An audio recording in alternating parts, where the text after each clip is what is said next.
বাংলাদেশের নির্বাচন নিয়ে ভারতের মন্তব্যকে অযাচিত বলে আখ্যা দিয়ে পররাষ্ট্র মন্ত্রণালয়ের মুখপাত্র মোহাম্মদ রফিকুল আলম বলেছেন, দিল্লির মন্তব্য বাংলাদেশের অভ্যন্তরীণ বিষয়ে হস্তক্ষেপ।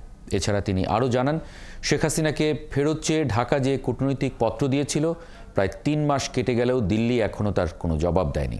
আরও জানাচ্ছেন পার্থ সঞ্জয়। গেল ৭ মার্চ ভারতের পররাষ্ট্র মন্ত্রণালয়ের মুখপাত্র রণধীর জয়সওয়ালের ব্রিফিংয়ে বাংলাদেশের আইন শৃঙ্খলা পরিস্থিতি নিয়ে দিল্লির উদ্বেগ, সংখ্যালঘু নির্যাতন নিয়ে তদন্তের আশাবাদ এবং নির্বাচনের প্রসঙ্গ নিয়ে মন্তব্যের বিপরীতে ঢাকার প্রতিক্রিয়া কি, সেই প্রশ্ন ছিল বাংলাদেশের পররাষ্ট্র মন্ত্রণালয়ের মুখপাত্রের কাছে।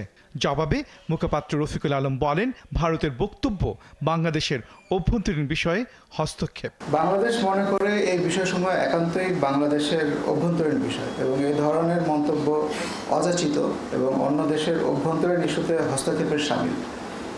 এই ধরনের মন্তব্য বিভ্রান্তিকর এবং বাস্তবতার ভুল প্রতিফলন। বাংলাদেশ সকল দেশের সার্বভৌমত্ব, আঞ্চলিক অখণ্ডতা এবং অভ্যন্তরীণ বিষয়ে হস্তক্ষেপ না করার নীতিতে দৃঢ়ভাবে বিশ্বাস করে। বৃহস্পতিবার দুপুরে মন্ত্রণালয়ের সাপ্তাহিক এই ব্রিফিংয়ে আরও প্রশ্ন ছিল, শেখ হাসিনাকে ফেরত পাঠানোর জন্য যে চিঠি দেওয়া হয়েছিল সেটির উত্তর ভারত দিয়েছে কিনা। এটার আমরা ভারতের কাছ থেকে কোনো উত্তর পাইনি। পরবর্তী কার্যক্রম কি হবে এই বিষয়েও মাননীয় প্রধান উপদেষ্টা একটা দিক নির্দেশনা দিয়েছেন পাবলিকলি। তবে মুখপাত্র জানান, গঙ্গার পানি বন্টন ঠিকঠাক হচ্ছে, সীমান্তে হত্যা বন্ধ কাজ চলছে, পানি ভাগাভাগি ঠিকঠাক মতো হচ্ছে।